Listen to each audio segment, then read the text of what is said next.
Oke, selamat pagi semuanya. Saya akan presentasikan paparan publik tahun buku 2021 untuk PT Sekar Bumi Tbk ya.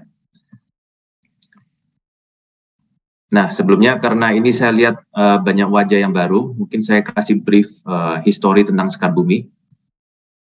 Jadi yang tadi Pak Jojo sampaikan, benar kita memang Sekar Bumi ini udah berdiri dari tahun 1973 ya, dan kita IPO tahun 92. Dan kita itu bisa dibilang adalah pioner untuk bisnis seafood dan ekspor frozen ya. Kita adalah perusahaan pertama di Indonesia yang mendapatkan US FDA Green Ticket untuk ekspor. Jadi bisa dibilang yang paling pertama ya. Dan ini adalah logo kita, Sekar Bumi, yang hijau untuk agriculture dan yang biru untuk aquaculture. Dan ini adalah slogan kita, yaitu quality food, quality life. Jadi kita memang percaya memberikan quality food itu akan memberikan quality of life untuk para konsumer kita.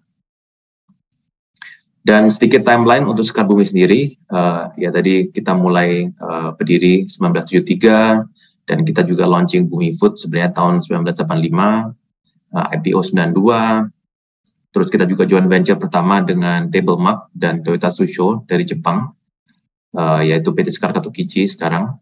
Dan kita juga tahun 2012 relisting di IDX, dan kita akhir-akhir ini mulai 2016 kita sudah bangun pabrik baru di Jakarta untuk shrimp processing maupun food processing.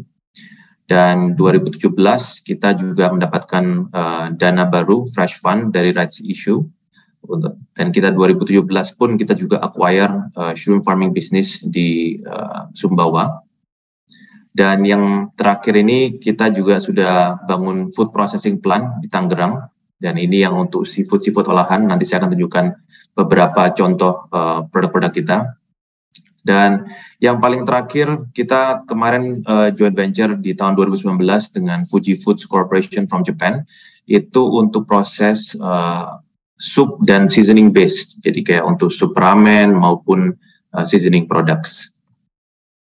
Ya, ini adalah overview untuk grup kita. Memang Sekar Bumi sendiri yang di atas itu adalah operational holding. Jadi pabrik kita berlokasi di Sidoarjo. Itu untuk produksi udang, ikan maupun food products. Yang paling kiri untuk BPU sendiri itu untuk yang di Cikupa Tangerang. Kita 3,4 hektar dan kita produksi udang dan olahan-olahan seafood juga. Berikutnya Bumi Pangan Sejahtera BPS, itu adalah pabrik kita juga di Sidoarjo. Kalau itu exclusively untuk udang ekspor. Bumi Pangan Asri atau BPA ini masih tanah, kita ada 17 hektar di Lamongan.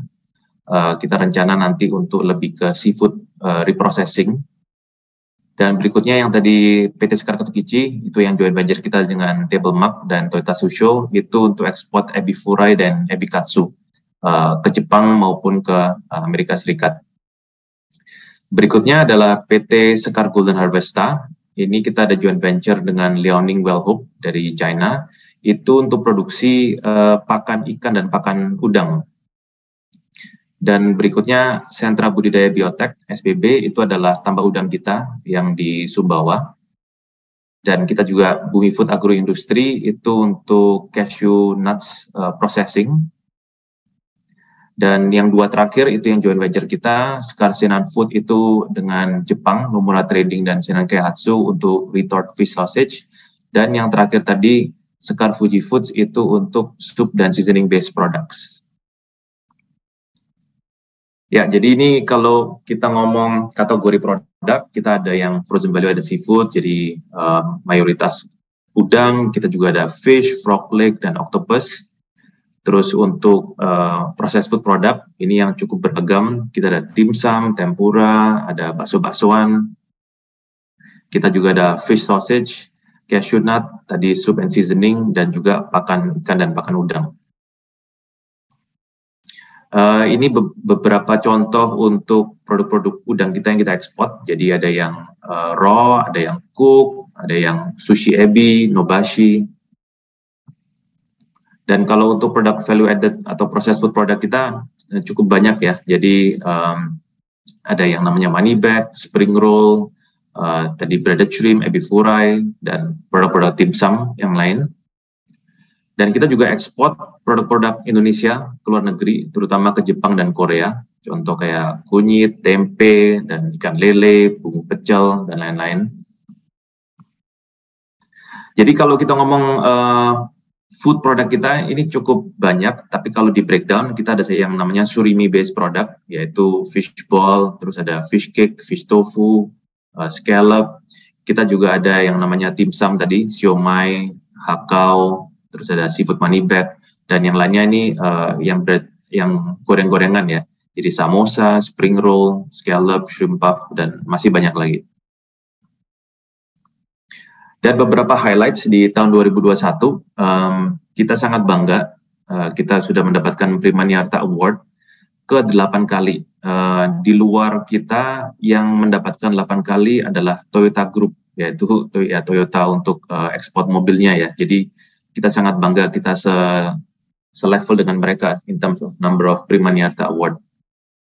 Dan juga kita mendapatkan highest volume untuk foreign exchange transaction dari Mandiri. Dan juga kemarin kita tanda tangan kerjasama dengan Bank Mandiri juga untuk supply chain financing. Sebenarnya kita adalah perusahaan swasta pertama yang Bank Mandiri ajak kerjasama di luar dari BUMN untuk proyek ini. Dan juga saya mau laporkan di tahun 2021 kemarin kita sudah mengeluarkan dividen sejumlah 2 miliar, dan nanti akan disampaikan juga dengan Bu Yvonne untuk tahun 2022 setelah yang RUPS selesai setelah ini. Sedikit untuk financial highlight ya, ini saya mau menunjukkan memang di 5 tahun terakhir ini ya kita sangat bersyukur kita bisa naik terus. Malah kemarin during the pandemic ya kita juga sangat bersyukur kita malah naiknya cukup pesat ya.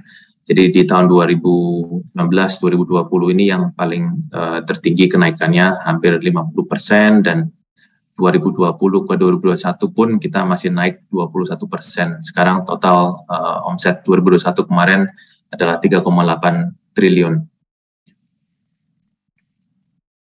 Dan ini juga dari segi neraca kita, ya current ratio kita masih cukup healthy, di atas 1, sekarang ratio kita 1,5, dan debt to equity ratio kita masih cukup healthy juga, masih 0.5. Jadi kita masih bisa cover kita punya debt kita atau bunga bank kita. Dan dari segi penjualan sendiri, ya ini yang saya mau highlight. Jadi memang 5 tahun terakhir, terutama di 2 tahun terakhir, kita melihat kenaikan yang cukup tinggi. Dari tahun 2020 ke 2021, total penjualan kita year on year kenaikan 22%.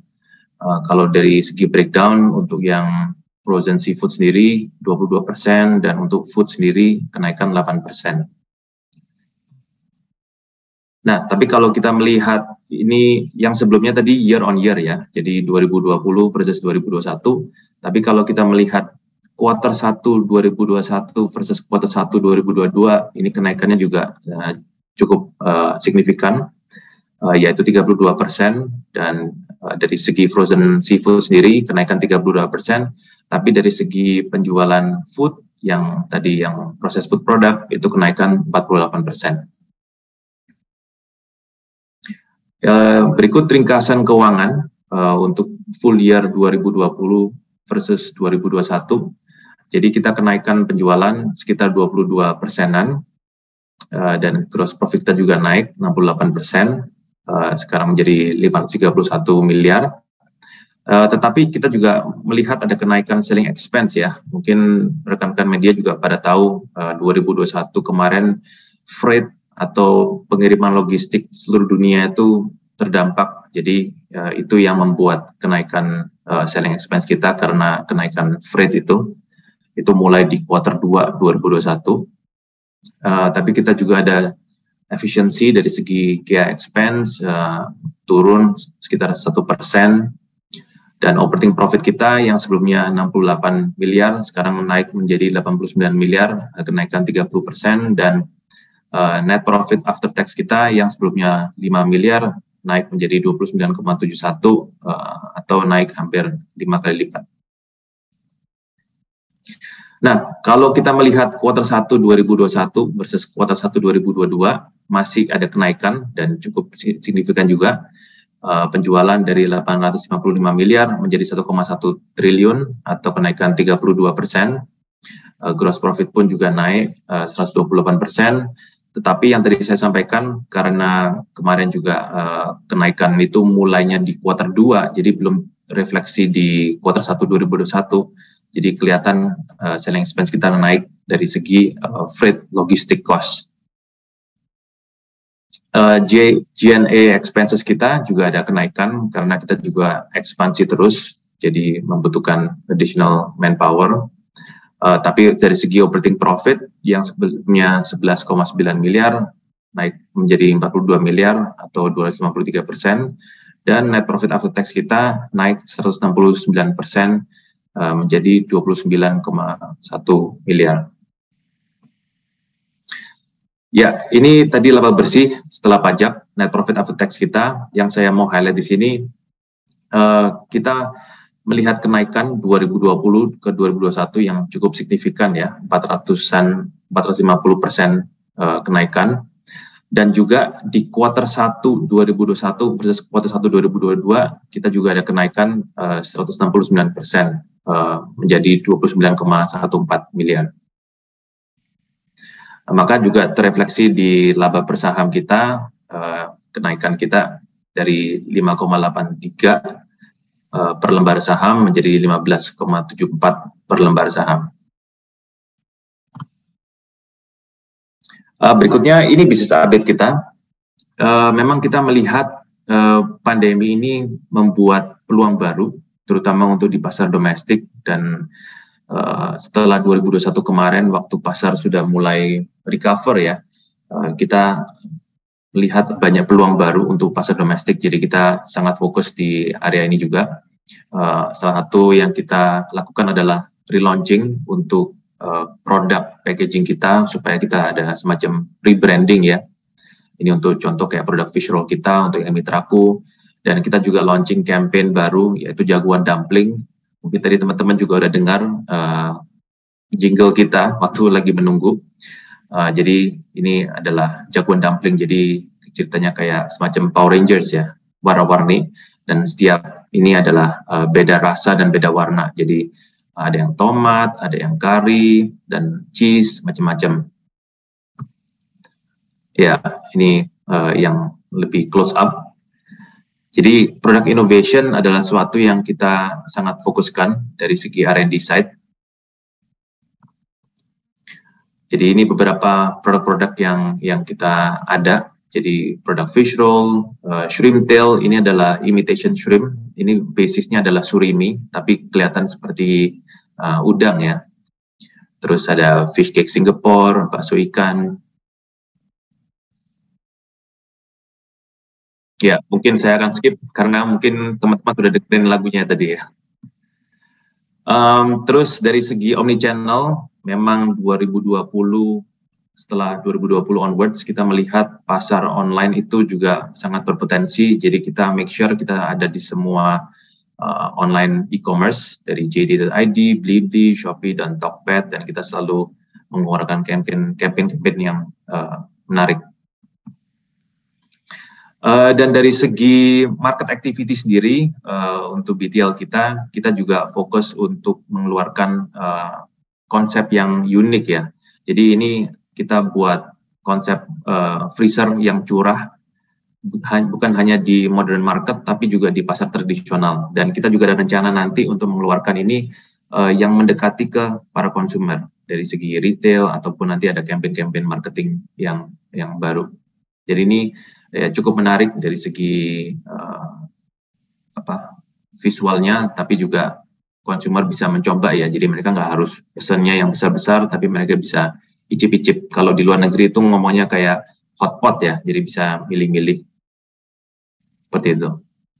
Dan ini freezer ini kita juga akan implement bukan di supermarket, tapi di pasar tradisional, bukan hanya di Jawa doang, tapi untuk seluruh Indonesia. Ya, mungkin sekian dari saya. Untuk hasil RUPS saya akan serahkan ke Bu Ivon untuk sampaikan result RUPS kita. Apakah Bu Ivon sudah bergabung?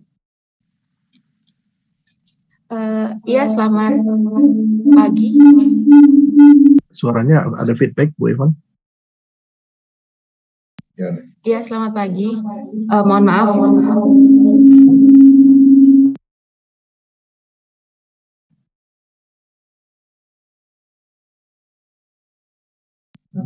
Ya, selamat pagi. Apa bisa mendengar suara saya? Bisa terdengar, tapi suaranya bergaung, Bu Ivon. Ya. Baik. Sekarang sudah. Oke, boleh di next, Pak Howard.